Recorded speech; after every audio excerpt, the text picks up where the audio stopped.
bayede. Ngicela ngibingelele wonke umuntu obukele ehleli emakhaya ukhuluma ngingane insizwa kaNgqondoso Noni.4 mayeni mkhulu ngamukela kwizigi zomsamo. Namhlanje sizojula kakhulu bantu abadala. Ngifuna abantu babe ne-clear understanding yemvelaphi. Thokozani. Namhlanje sizokhuluma ngemvelaphi bantu abadala. Imvelaphi ilapho-ke umuntu adabuka khona. So for a person to exist, kudingeka imisamo emi-4. Mase ngithi imisamo emi-4 ngisuke ngichaza ukuthini ngalokhu. Kuba ney'bongo ezi-4 ezimisa umuntu.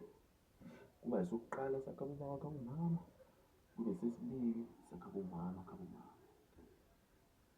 kube bakhaba umama, bakhaba ubaba, kube bakhaba umama, bakhaba ubaba, bakhaba umama.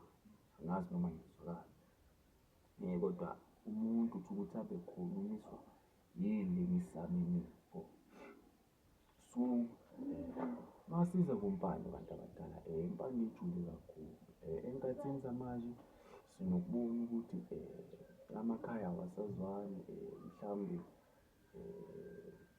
kube khona ukuthi kuyenzeke leyo mistake, umuntu-ke aveleleke, abese nasekuyobikwa kulela khaya kungabi nokuzwana, abese umuntu ahamba afulathele noma aflathelwe idlozi lakhe, bese kuhamba kuba mnyama phezu kwey'ndlela zabo.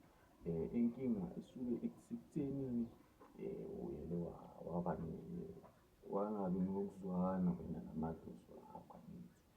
Manje-ke bantu abadala, nayo-ke into ehlupha abantu abaningi.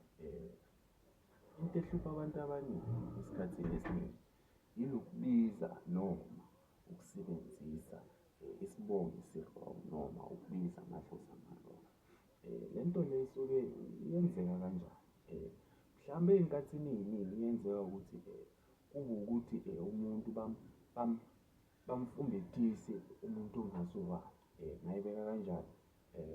Mhlawumbe akuthiwe nakhu-ke manje ubuzwana nomuntu, kodwa-ke bekanokushayela inyana-ke, wase akujolela lapha nalapha, bese kwayenzeka ukuthi manje kuvele ingane, abe sekuthiwe leyo ngane yakho, kanti amadlozi waleyo ngane akusiwona ewakini.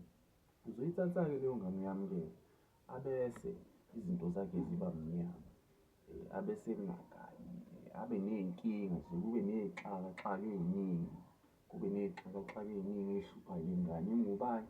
Ngoba isebenzisa impande ekungayona eyayo, ibiza amadlozi ekungawona ekwayo. Yingakho-ke sihamba sihlangana ney'nxushunxushu, sihamba sihlangana nobumnyama, kuhamba kungabi nokukhanya, bese izinto zingahlangani. Ekuhambeni kwesikhathi abantu abaningi abayinaki le nto. Abanye abananje, abazihluphi nokuzihlupha, kodwa into ehamba ihlupha abantu, into ehamba imosha imizi. Namhlanje ubona imizi ichitheka, namhlanje ubona imizi ingakheki, namhlanje ubona abantu bakhungethe ubumnyama, abantu bahamba baphazamisa izinto zomhlaba. Ingoba inkinga isuke yapha kuphi? Empandeni yakho, ukuthi wena udonse yiphi impande, wena ufundiswe ngobani, wena wazi maphi amadlozi. Ijule kakhulu bantu abadala. Umuntu ongahlawulwanga noma ongenzelwanga isiko usebenzisa isibongo sakumama ekhaya kubo, komama, komalume, lapho azalwa khona. Ngisho noma abakini bakabobaba bangathi bakufuna kanjani, bathi bayenzani, kodwa isiko lingakayenzwa ayikho into ezoyenzeka, kodwa uzobanga amadlozi, bese kuba nomnyama phezu kwempilo yakho. Abese-ke izinto zakho sey'qala-ke manje seziyabheda, uthi uyabamba kungahlangani, uthi uyabamba kuchitheke, uthi uyenzani kukuxake kube isixaka. Yingoba sihamba siphambuka phezu komsamo bantu abadala. Yingakho indaba yomsamo ijule kakhulu.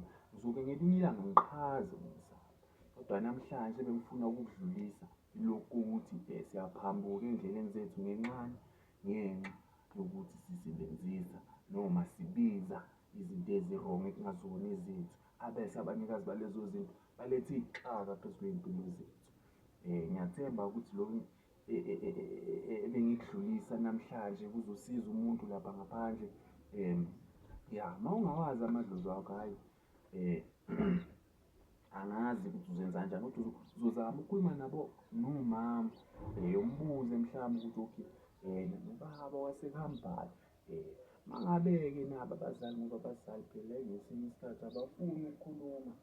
Mase ubhekane nesimo esinjalo, ngizocela mntaniseka ukuthi uphakame nje, uphakame uhambe uyokhuluma nedlozi lakho, ngaba sesidulini, ngaba sehlane, ngaba semanzini, noma kuguphi la wena idlozi lakho litholakala khona. Abakini ngiyabazi, iy'dalwa zakho uyazazi. Ngizocela ukuthi uphakame-ke namhlanje, uhambe-ke uyophahla, ubize iy'dalwa zakho, abese uyabachazela-ke phezu kwenkulumo yakho, uchaze ukuthi phela naku okuthize nokuthize nokuthize angikuqondi, nazi iy'bongo zangishaya, naku ngibangwa amadlozi. Khani ngicaciseleni, kumnyama phezu kwesimo sami, ngihamba ngicela endlini. Abese bazophakama bakhulume nawe. Uma bangakhulumi, kusuke kunenkinga, kusuke kunento evimbile ukuthi bangakhoni ukufinyelela kuwena. Ngaba imisebenzi yabantu, ngaba amanzi amnyama, ngaba ubuthakathi, ngaba ukuthi wena awulimameli idlozi lakho, noma nje ngaba ukuthi ufihlelwe. Bayathula phezu kokuthula kwabo bayakusinda, bese iy'nto zakho ziyabopheka. Ngalokho-ke ngizoqela ukuthi uphakame ulungise impilo. Akekho owadalelwa inhlupheko, yize usibona sonke sizama impilo.